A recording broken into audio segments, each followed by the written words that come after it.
Evangelho de Mateus, capítulo 15, versículo 21, diz a palavra de Deus.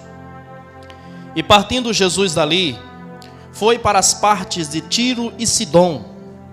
E eis que uma mulher cananeia, que saíra daquelas cercanias, clamou dizendo: Senhor, filho de Davi, tem misericórdia de mim, que minha filha está miseravelmente endemoninhada. Mas ele não lhe respondeu palavra. E os seus discípulos, chegando ao pé dele, rogaram-lhe dizendo: despede-a, que vem gritando atrás de nós. E ele respondendo disse: eu não fui enviado senão as ovelhas perdidas da casa de Israel. Então chegou ela e adorou, dizendo: Senhor, socorre-me. Até aqui. Na Inglaterra viveu um homem por nome de George Miller. Ele viveu de 1805 a 1896. E George Miller é um dos grandes pregadores da história do Evangelho e da história da igreja cristã. Mas ele não foi simplesmente ou tão somente um pregador do Evangelho. Mas ele foi um homem que ficou conhecido e ficou marcado pela sua generosidade. E George Miller, ele presidiu por 60 anos um orfanato. E aquele orfanato que ele presidiu por 60 anos,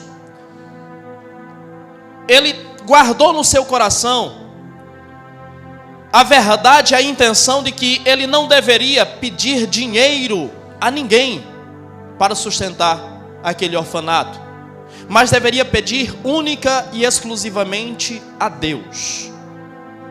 Ele entendia que não precisava pedir finanças e recursos às pessoas, mas precisava pedir exatamente a Deus. E ele presidiu esse orfanato por 60 anos.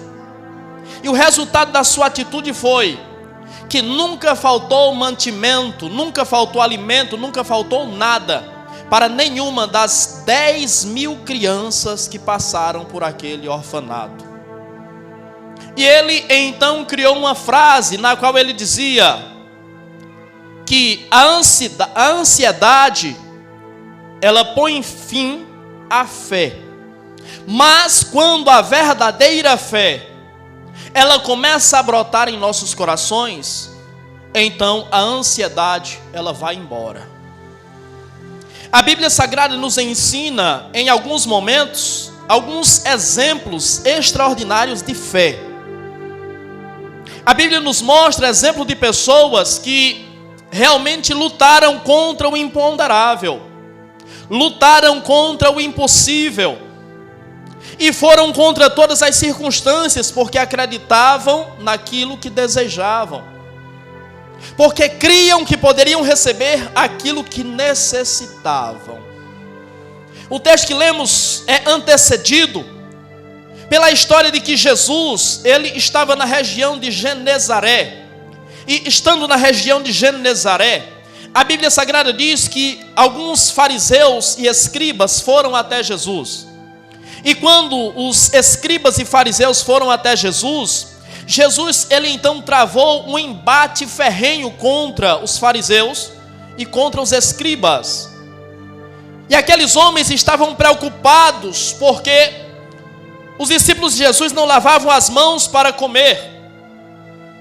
E Jesus, ele se contrapõe àqueles homens, mostrando que na realidade, a realidade daqueles homens era que eles eram hipócritas. Aqueles homens eram os homens da religião, aqueles homens eram os homens da nação, aqueles homens eram o povo de Jesus. Mas eles olhavam para Jesus e não percebiam, não reconheciam quem Jesus era. Então o que percebemos aqui? De um lado, os escribas e fariseus, e do outro, uma mulher cirofenícia, grega. De um lado, aqueles que eram o povo de Jesus, e esses que eram o povo de Jesus o estão desprezando. Do outro lado, uma mulher que era pagã, mas o estava reconhecendo e recorrendo a ele. A Bíblia começa a nos ensinar e começa a nos mostrar que muitas vezes Jesus ele não tem sido tão bem quisto e tão bem recebido entre o seu povo. Sempre foi uma realidade na história do cristianismo, sempre foi uma realidade na história da fé, sempre foi uma realidade na história dos judeus. Jesus não era bem quisto, Jesus não foi bem recebido entre os seus. E enquanto entre os seus ele está sendo desprezado, entre os pagãos, pessoas sinceras estão clamando a ele, estão recorrendo a ele, estão sendo por ele atendidas. Essa palavra vem a nos despertar, a nos chamar a atenção e nos trazer uma reflexão se nós também não o temos desprezado, se nós também não temos o rejeitado. Será que Jesus, ele realmente faz parte do nosso cotidiano? Jesus, ele faz parte da nossa vida? Ou Jesus faz parte apenas de um momento de reunião social, quando nos reunimos dentro da igreja ou dentro do templo? Será que Jesus realmente está sendo bem quisto e bem recebido na nossa vida? Aqueles homens estavam questionando Jesus, porque os discípulos de Jesus comiam sem lavar as mãos, enquanto alguns estão se preocupando com lavar as mãos. Jesus está limpando almas e Jesus está lavando corações.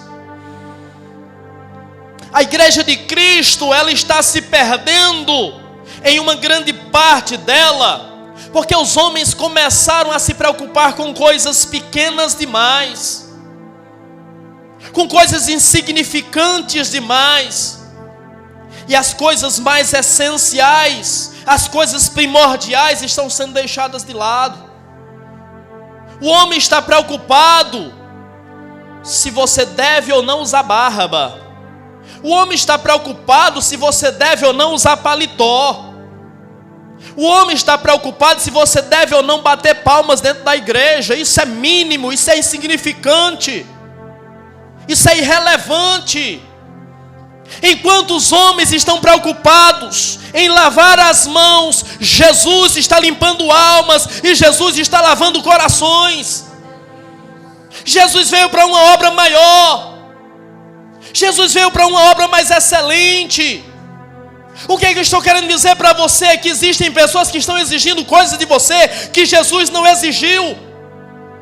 Estão se preocupando com coisas que não vão trazer condenação para a sua vida, que não vão trazer reprovação de Deus para a sua vida, mas estão deixando de te ensinar o amor, a misericórdia, a graça de Deus, que Ele te abraça, que Ele te acolhe, que Ele te recebe, que Ele te cura, que Ele te restaura, que Ele te faz uma nova pessoa, que Ele reescreve a sua história. O homem está se preocupando com coisas insignificantes, quando a obra dele é muito maior, quando a obra dele é muito mais excelente. Ele não está preocupado se tem bactérias nas minhas mãos, mas ele está preocupado com que a minha alma seja limpa, para que o demônio não tenha poder sobre a minha alma, para que o demônio não tenha poder sobre a minha vida. Ele veio para libertar, e a sua palavra diz que se o Filho vos libertar, verdadeiramente sereis livres. É necessário que nós compreendamos que nós estamos cercados. E quando eu falo que nós estamos cercados, eu não me refiro necessariamente à igreja local, mas nós estamos cercados de fariseus. E quem são os fariseus? Aqueles que criam regras, aqueles que impõem regras, aqueles que exigem coisas que eles mesmos não fazem, coisas que eles mesmos não vivem. Está cheio de gente impondo para as pessoas coisas que eles mesmos não fazem. Há um tempo atrás, em algumas igrejas, era proibido o membro de igreja ter televisão em casa. Mas com o tempo soube-se que os líderes tinham televisão na casa deles. Então quer dizer, é proibido para você, para mim não. Isso é farisaísmo, isso é hipocrisia. Isso é impor sobre os outros algo que não se vive. É exigir dos outros algo que nem mesmo Deus exige. E é possível que entre nós, igreja local, também hajam fariseus. Mas compreenda o que o texto diz. O texto começa dizendo: e partindo Jesus dali. Ou seja, Jesus se retirou de entre os fariseus. Onde existe farisaísmo, Jesus não permanece. Porque os fariseus são mais sãos do que o próprio Jesus. Os fariseus são mais deuses do que o próprio Jesus. Os fariseus são mais puros do que o próprio Jesus. E o relato bíblico nos mostra que a tendência, a intenção dos fariseus sempre foi perseguir Jesus. Sempre foi buscar meios para apontar Jesus, para criticar Jesus, para acusar Jesus e para condenar Jesus. Jesus nunca se fez presente entre os fariseus. Então tome cuidado, que Jesus possa, de fato, estar limpando, lavando a nossa alma e purificando os nossos corações e tirando de nós todo e qualquer resquício de farisaísmo, pois a sua palavra nos mostra que ele se retirou de entre os fariseus. Se aqueles homens que eram o povo de Deus estão rejeitando Jesus, vem a mulher da Síria. Quando o texto diz que ela era grega, e o paralelo com Marcos capítulo 7, quando o texto diz que ela era grega, o texto está dizendo que ela aderiu à religião grega, mas ela era da Síria, uma pagã, de um outro povo, de uma outra nação, e de uma outra religião. E essa mulher pagã, ela vem até Jesus. E quando ela vem até Jesus, ela encontra o milagre que ela esperava e que ela buscava para a sua filha. O texto de Marcos diz que Jesus havia entrado em uma casa e não queria que ninguém soubesse que ele estava ali. Mas aquela mulher foi até a casa e o encontrou ali. A sua dor, na sua dor e no seu sofrimento, ela encontrou Jesus. Na sua dor e no seu sofrimento, você encontrará Jesus. Quando a dor chega, quando o sofrimento nos abraça, parece que ele se ausentou. Parece que não ouvimos mais a sua voz, parece que não sentimos mais a sua presença. Mas compreenda e guarde essa palavra.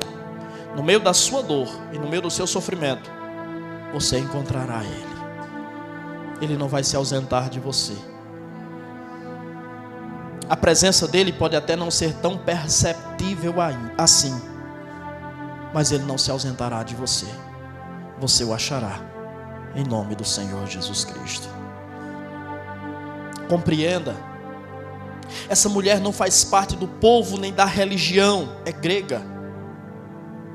Se ela aderiu à religião grega, ela era uma enoteísta. Ela cria em vários deuses. Ela servia a vários deuses. Mas nenhum dos seus deuses pôde socorrê-la. E você acha que ela não recorreu aos seus deuses? Você acha que ela não foi até atrás dos seus sacerdotes? Você acha que ela não buscou ajuda entre aqueles da sua religião? É óbvio que ela foi atrás, é óbvio que ela recorreu, é óbvio que ela clamou, é óbvio que ela fez sacrifícios, é óbvio que ela fez tudo o que era possível. Ela buscou agradar as suas divindades de todas as formas possíveis, para que ela pudesse receber o milagre que ela estava esperando e necessitando para a sua filha. Porém, os seus deuses não responderam. Compreenda uma coisa: aquilo que os seus deuses não podem fazer, Jesus pode. Aquilo que os homens não podem fazer, Jesus pode. Aquilo que os seus deuses são incapazes de fazer, Jesus é capaz. Aquilo que os homens não querem fazer, Jesus quer. Está no centro da vontade dele, restaurar o homem por completo. E cada um daqueles que vai até a ele não é rejeitado, pecado. A sua palavra diz: aqueles que vêm a mim, de modo nenhum os lançarei fora. E aquela mulher vai a ele. Talvez ela não tinha tanta certeza se Jesus a receberia. Os judeus eram muito fechados com relação a outras pessoas. Observe, por exemplo, o exemplo de Jonas, quando foi enviado por Deus a Nínive, a sua recusa, a sua rejeição em pregar para aquele povo. Os judeus eram tão relutantes em ter relações com outras pessoas, que os judeus chamavam as outras nações, as outras pessoas, de cães, de cachorros. Para você ter uma ideia. E essa mulher, não tinha como ela saber, não tinha como ela ter certeza se Jesus a receberia, porque Jesus era judeu. E mesmo assim, ela foi. E mesmo assim ela preferiu crer. E mesmo assim ela preferiu caminhar em direção a Ele. Muitas vezes nós carregamos alguns preconceitos dentro de nós, por causa da nossa vida, por causa da nossa conduta, por causa dos nossos pecados. E nós muitas vezes pensamos: Ele não vai me receber, Ele não vai me acolher, Ele não vai me atender. E muitas vezes, quando nós nos direcionamos a Ele, nós somos surpreendidos. Compreenda, a Bíblia diz que os meus pecados me separam de Deus e faz com que Ele se esconda de mim e não atenda às minhas orações. Essa é uma verdade. Não acredite que Ele será conivente com os seus pecados. Não acredite que Ele será conivente com os meus pecados. Os meus pecados e os seus pecados me separam de Deus e te separam de Deus. Mas eu tenho uma notícia para você. Romanos capítulo 5, versículo 20 diz: onde abundou o pecado, superabundou a graça de Deus. Se os meus pecados me afastam de Deus, a graça dele me traz até a sua presença. Então se direcione a Ele, então se humilhe diante dele, então se prostre diante dele. É pecador, não tem problema, eu também sou, e eu estou clamando a Ele. E enquanto eu estou clamando a Ele, eu estou recebendo dele perdão, eu estou recebendo dele graça, eu estou recebendo dele restauração. Da mesma sorte, se você clamar, se você pedir, se você se humilhar, Ele a seu tempo te exaltará. Se o pecado me separa dele, a sua graça me aproxima, a sua graça me acolhe, a sua graça me abraça, a sua graça me perdoa, a sua graça me justifica, a sua graça me purifica, a sua graça me salva. A graça dele tem salvo vidas. A graça dele é maior do que o seu pecado. O amor dele é incondicional. A sua palavra diz que Ele nos deu vida quando estávamos nós mortos em nossos pecados e delitos. A sua palavra diz que Deus amou o mundo de tal maneira que deu seu Filho unigênito, para que todo aquele que nele crê não pereça, mas tenha a vida eterna. E Ele nos amou enquanto estávamos no mundo, tipo de sistema anti-Deus, longe da sua presença, desprezando a sua presença, desprezando o seu amor, desconhecendo quem Ele era, e mesmo assim Ele expressou amor por nós. E isso fica muito claro, isso fica muito nítido, que Ele nos amou, mesmo nós não o amando. Quando no alto da cruz Ele está sendo zombado por todas aquelas pessoas, e antes de entregar ao Pai o Espírito, Ele diz: Pai, perdoa-lhes, porque não sabem o que fazem. Isso é amor. O amor maior que o pecado. A graça que vai além da culpa, e que purifica e que justifica o homem. Aquela mulher não encontrou refúgio nos seus deuses. Aquela mulher não encontrou refúgio nos seus sacerdotes. Aquela mulher não encontrou refúgio e resposta no seu povo. Então ela foi até Jesus. Há coisas que ninguém, absolutamente ninguém poderá fazer por você. Só Ele. Então por que relutar? Então por que resistir? Se você tem Tem isso muito claro na sua mente, que somente Ele, pois Ele disse que Ele é o Pantocrator. Ele disse que Ele é o Todo-Poderoso. Ele disse: todo poder me foi dado nos céus e na terra. Se você sabe que Ele, somente Ele, única e exclusivamente Ele pode, por que relutar tanto? Por que recusar tanto? Por que insistir na teima tanto? Hoje é o dia de você se prostrar diante dEle e receber o seu amor, a sua graça, a sua misericórdia, o seu perdão. Em nome de Jesus. Aquela mulher, ela reconheceu a verdadeira identidade de Jesus. Ela se direciona a Jesus dizendo: Jesus, filho de Davi, tem misericórdia de mim. A minha filha está miseravelmente endemoninhada. Quando aquela mulher se dirige a Jesus, chamando-o de filho de Davi, ela está reconhecendo a identidade messiânica de Jesus.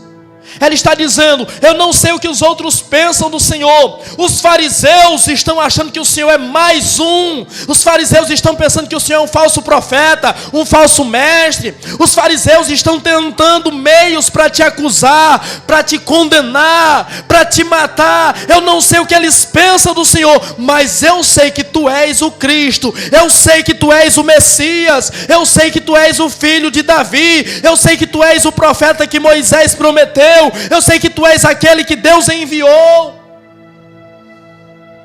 Os de Jesus não reconheceram, mas ela reconheceu. Os de Jesus muitas vezes não estão reconhecendo quem Jesus é. Quem é Jesus para você? Essa é uma pergunta para você pensar e refletir. Quem é Jesus para você? O que representa Jesus na sua vida? Qual a importância de Jesus para você? Olhe para esse texto e pense o que Jesus representava para os fariseus e o que Jesus representava para essa mulher. Para os fariseus, Jesus era um farsante. Para essa mulher, Jesus era a solução. Jesus era a salvação. O que ele representa para você? Talvez você não tenha uma resposta para essa pergunta, mas eu vou te ajudar a entender. A forma com que você trata Ele revela o que Ele significa para você, revela quem Ele é para você.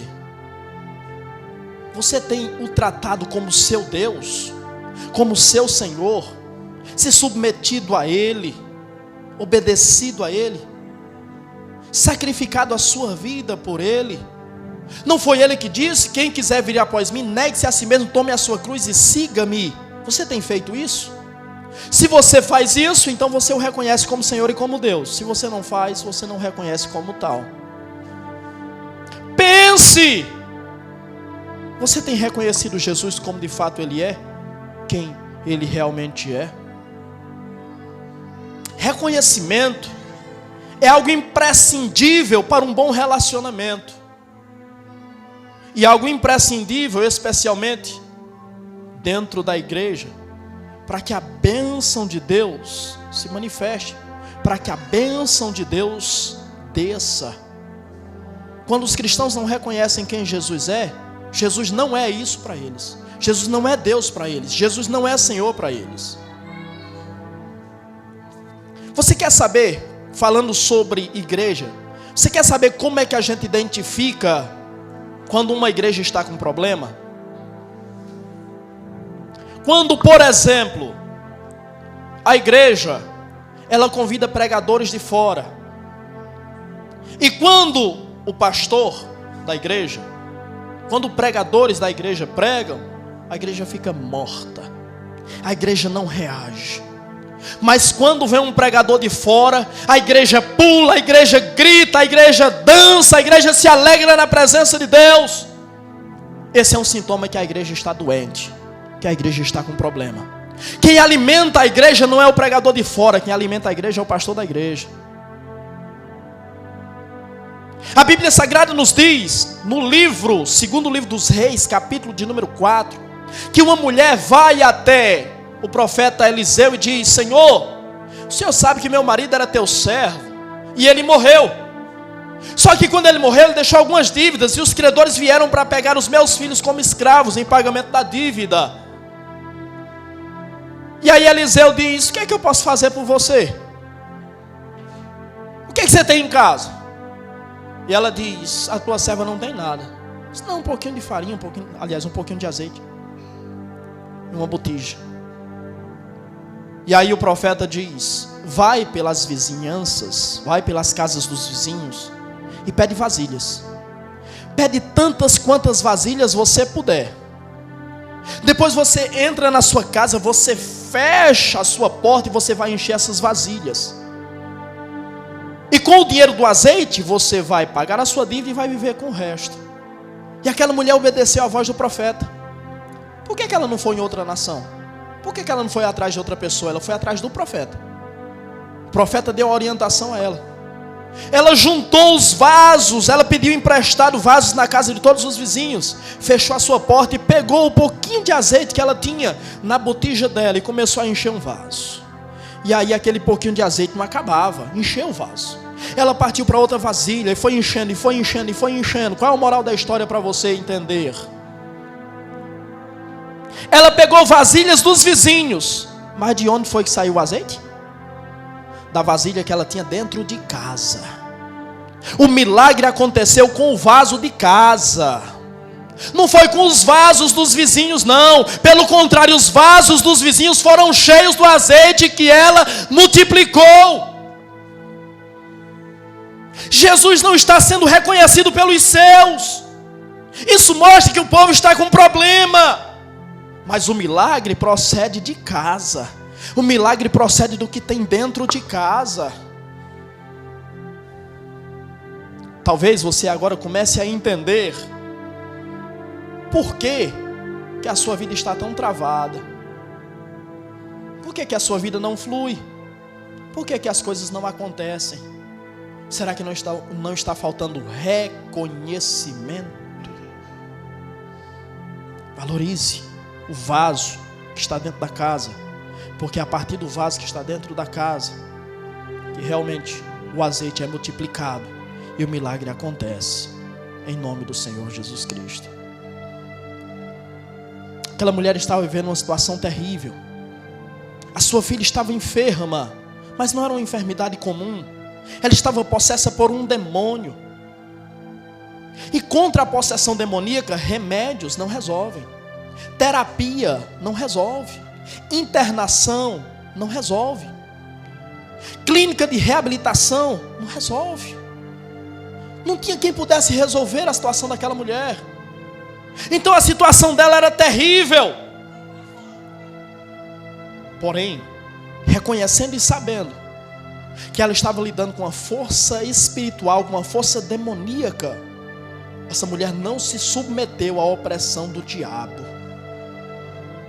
Quando eu olho para o exemplo dessa mulher, eu percebo a força que falta a muitos de nós, a força que falta a muitos cristãos, que muitas vezes estão se dobrando, estão se prostrando diante de circunstâncias tão pequenas, tão insignificantes. Mas essa mulher não, ela estava lutando contra o próprio diabo, ela estava lutando contra o próprio Satanás, e ela não admitiu se submeter à opressão do diabo. Até quando você vai se submeter a ser oprimido, a ser parado, a ser paralisado por situações e circunstâncias? Se as circunstâncias da vida, se as intempéries da vida, se os acasos da vida, se os pequenos problemas da vida te impedem, te paralisam, te manietam, te amarram, te impossibilitam de fazer a obra de Deus, te impossibilitam de andar espiritualmente, e quando o diabo se levantar contra você, o que será de você? Como você vai prevalecer de pé se você não consegue lidar com coisas naturais? A Bíblia Sagrada nos diz, no livro de Salmos capítulo 8, versículo 5, que Deus nos fez menor que os anjos. Os demônios são anjos, anjos maus, mas são anjos. Eles são maiores que nós. eles são mais poderosos do que nós. E quando eu digo que eles são mais poderosos do que nós, é óbvio, eu estou dizendo que eles são mais poderosos do que nós enquanto seres humanos. Mas quando revestidos da graça, do poder e da unção do Senhor, quando habitados pelo Espírito Santo do Senhor, nós somos imbatíveis. Então eu não entendo, eu não compreendo como você não consegue prevalecer contra coisas mínimas, quando Deus Todo-Poderoso habita em você, quando Deus vive, quando Deus mora em você. Se Ele tem todo o poder e Ele habita em você, como é que você não vence coisas mínimas, coisas pequenas? Talvez seja porque você não está vivendo na fé ou pela fé. O apóstolo Paulo, escrevendo aos Coríntios, ele diz: nós não vivemos pelaquilo que vemos, nós vivemos por fé e não por vista. Não vivemos por aquilo que vemos, vivemos por aquilo que cremos. Compreenda. A Bíblia Sagrada diz, e o apóstolo João nos diz na sua primeira carta, no capítulo 4, maior é aquele que está em nós do que aquele que está no mundo. Aquele que está em nós é maior, é mais poderoso. Então eu não consigo entender, compreender e admitir o porquê você é tão fraco, o porquê você se submete a coisas tão pequenas, quando uma pagã, sendo oprimida pelo diabo, ela disse: eu não aceito, eu não admito, eu não me conformo, eu não posso vencê-lo, eu não posso triunfar contra ele, mas tem alguém que pode. A Bíblia Sagrada nos diz, Efésios 6:10, no demais, irmãos meus, fortalecei-vos no Senhor e na força do seu poder. Não tem desculpa, não tem jeito. Apóstolo Paulo, escrevendo aos Romanos capítulo 8, ele diz que em Cristo nós somos mais do que vencedores. Isso é uma realidade na nossa vida? Isso tem sido uma realidade na nossa vida? Nós temos sido mais do que vencedores? Talvez você diga: não, pastor, eu estou perdendo. Estou perdendo e estou perdendo muito. O que é que o texto diz? Em Cristo somos mais do que vencedores. Se você só tem derrota, se você só tem fracasso, isso só pode significar uma coisa: você não está em Cristo. Porque em Cristo nós somos mais do que vencedores. Essa mulher não tinha Cristo, e mesmo assim ela foi até Cristo, ela buscou a Cristo, porque ela sabia que Cristo, e somente Cristo, podia fazer aquilo que ela não podia. Quando essa mulher clama a Jesus, não é um simples som que sai da sua garganta, mas o que sai da sua garganta é um grito angustiado de uma alma, de um coração aflito e de um coração que ama. Essa mulher vai a Jesus porque ela tinha uma filha e ela amava aquela filha. Então é o grito de uma alma que ama, de um coração apaixonado, de um coração que ama. E esse coração que ama, esse coração apaixonado, ele vence todas as barreiras culturais, porque ela está vindo de um outro povo, de uma outra cultura. Ela vence as barreiras religiosas, porque ela fazia parte de uma outra religião. Ela vence as barreiras de gênero, porque ela era mulher e Jesus era homem. Ela vence as barreiras da distância. Ou seja, observe quantas limitações essa mulher tinha para chegar até Jesus, mas ela venceu cada barreira dessas, porque ela estava sendo movida por um coração que ama. Um coração que ama rompe qualquer barreira. Um coração que ama vence todo e qualquer obstáculo.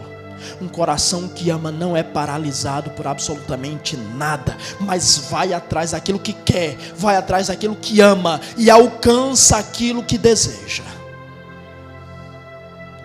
O grito angustiado de uma alma, o clamor de um coração que ama, demonstra a sinceridade que havia no coração daquela mulher, e por isso ela foi atendida por Jesus. Mas quando ela clama a Jesus,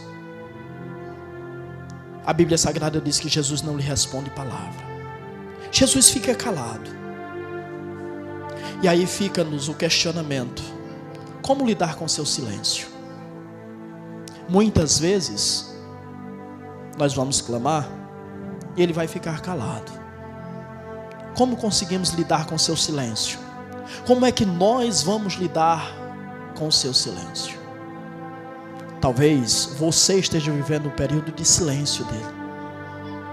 Talvez você tenha falado com ele, você tenha clamado a ele, mas tudo que você tem ouvido dele é um ensurdecedor silêncio. Ele não tem falado nada. E como é que você lida com o silêncio dele? Algumas pessoas compreendem o silêncio dele como um abandono. Então, se ele me abandonou, eu o abandono. Se ele não me responde, eu busco outra alternativa, eu busco outra pessoa, eu busco outro Deus, eu busco outra fé, eu busco outra religião. Ele não me responde. Como é que você lida com o silêncio de Deus? Quando o seu coração está sangrando, quando o seu coração está chorando, e por mais que você clame, aquilo não passa. Por mais que você peça, por mais que você chore, por mais que você implore, você não sente alívio. Como é que você lida com isso? A Bíblia Sagrada diz que os discípulos chegam para Jesus e diz: despede essa mulher, manda ela ir embora, porque ela está nos seguindo. Eu não sei como é que você lida com o silêncio dele, mas com o silêncio dela, com o silêncio dele, ela lidou com persistência, com perseverança. Ela clamava, ela ia atrás e ele ficava calado. E ela continuava andando atrás dele, ela continuava buscando a ele. É assim que deve ser. Com o seu silêncio você deve persistir, você deve prosseguir. E no final, você receberá aquilo que você clama, aquilo que você pede, aquilo que você deseja e aquilo que você almeja. Com a persistência, com a perseverança. Muitas vezes o seu silêncio servirá para nos provar. Para provar até que ponto nós cremos, até que ponto nós o amamos e até que ponto nós estamos dispostos a sofrer para continuar na sua presença. E ele pode falar de sofrimento, ele pode exigir de nós o máximo de sofrimento, porque no quesito sofrimento ele foi até o fim por nós. Ele rompeu a barreira da vida, pois ele entregou-se à própria morte por amor a nós. Então ele pode exigir de nós o máximo, porque ele nos deu o máximo. Então, se ele está exigindo alguma coisa de você, persevera. Se ele está exigindo força de você, prossiga. Se ele está exigindo resistência de você, continue caminhando, porque ele te ofereceu tudo. Então ele pode cobrar de você absolutamente tudo. Ele pode exigir de você absolutamente tudo, porque ele fez por você tudo. Os discípulos dizem: Senhor, despede essa mulher, porque ela está nos seguindo. Aí vem a outra questão: como lidar com a oposição dos discípulos de Jesus? Não deveria existir, mas existe. Muitas vezes, os próprios discípulos de Jesus serão oposição na nossa vida. Foi assim com Jesus. Mateus capítulo 16, versículo 21. Jesus começa a dizer que vai ser entregue nas mãos dos pecadores, vai ser morto. E aí Pedro toma a palavra e diz: não, Senhor, de maneira nenhuma isso te acontecerá. Jesus olha para Pedro e diz: para trás de mim, Satanás, porque não cogita das coisas de Deus, mas só das coisas dos homens. Ou seja, não deveria existir oposição entre os discípulos de Jesus, mas existe. O próprio Jesus experimentou oposição no seu discípulo. Nós também enfrentaremos. A realidade da igreja deve ser de nós recebermos da igreja apoio. Por isso o apóstolo Paulo diz para nós comunicarmos aos santos as nossas necessidades, para que dentro da igreja nós recebamos apoio, acolhimento e ajuda. Mas inevitavelmente, dentro da igreja, nós teremos que enfrentar oposição também. E a oposição virá por diversos motivos: raiva, inveja, ciúmes, briga de ego, briga de posição, briga de cargo. Vem de diversos motivos. E eu preciso dizer para você, se isso em algum momento passou na sua mente, ou se você em algum momento se viu vivendo essa realidade que eu estou desenhando para você, compreenda uma coisa: não vale a pena. Não vale a pena fazer oposição a ninguém para ganhar cargo, para ganhar posição, para ganhar destaque. Porque só ganha cargo, posição e destaque quem é levantado, quem é elevado por Ele, quem é levantado por Ele, quem é exaltado por Ele, quem é escolhido por Ele. Não é você que vai de fato conquistar a posição. É Ele que vai te conceder. Compreenda isso. Nada é por mérito, tudo é por graça. Tudo é concedido por Ele. Mas como lidar com a oposição dentro da igreja? E aproveito para abrir um parênteses aqui, porque existem pessoas que estão encontrando oposição dentro da igreja porque não prestam mesmo, porque são mundanos, porque não são crentes mesmo. Então não é para essas pessoas que eu estou falando, mas eu estou falando para pessoas que são crentes, para aqueles que são discípulos de Cristo de fato. Como é que você lida diante da oposição? Os discípulos estão dizendo: despede, manda embora. Você acha que os discípulos não encheram a paciência daquela mulher para que ela voltasse também? É óbvio que eles falaram com ela. Mas qual foi a resposta dela? Prosseguiu. Ela não estava buscando os discípulos, ela não estava buscando os apóstolos, ela estava buscando Jesus. Ela não queria falar com os apóstolos, ela queria falar com Jesus. Ela não queria pedir a intervenção dos apóstolos, ela queria a intervenção de Jesus. E enquanto não chegou a Jesus, ela não descansou. Então, diante da oposição dentro da igreja, que não deveria existir, mas existe, prossiga. Finalmente ela chega a Jesus. E Jesus, que por tantas vezes ficou calado, agora olha para aquela mulher e diz: não é bom tirar o pão dos filhos e dar aos cachorros. E aquela mulher diz, e o texto diz que aquela mulher se ajoelha diante de Jesus e o adora, dizendo: socorre-me. Quer receber milagre? Quer receber bênção? Quer receber restauração? Se prostra diante dele e o adora. Não é reclamando, não é murmurando, não é blasfemando, não é resmungando. Se prostra diante dele e o adora. O segredo para que você possa receber dele aquilo que você está necessitando, aquilo que você está almejando, é: se prostra diante dele e o adora. O segredo é a adoração. Jesus olha para aquela mulher e diz: mulher, grande é a tua fé. Vai para a tua casa, e assim como você creu, acontecerá. E a Bíblia Sagrada diz que no mesmo instante, a filha daquela mulher que estava possessa por um demônio se achou liberta, se achou curada. Então se prostre diante dele e o adore, porque se você se prostrar diante dele e o adorar, você será atendido por ele, você receberá a sua atenção, você receberá o milagre que procede dele, você receberá o seu amor, você receberá o seu carinho, você receberá tudo o que você necessita. Mas isso não ficará restrito a você, isso alcançará aqueles por quem você está clamando também. Se você tem clamado por pessoas também, essas pessoas poderão ser alcançadas através da tua adoração. Então adore-o em nome de Jesus. Foi essa palavra que Deus mandou para você nessa noite, em nome do Senhor Jesus Cristo.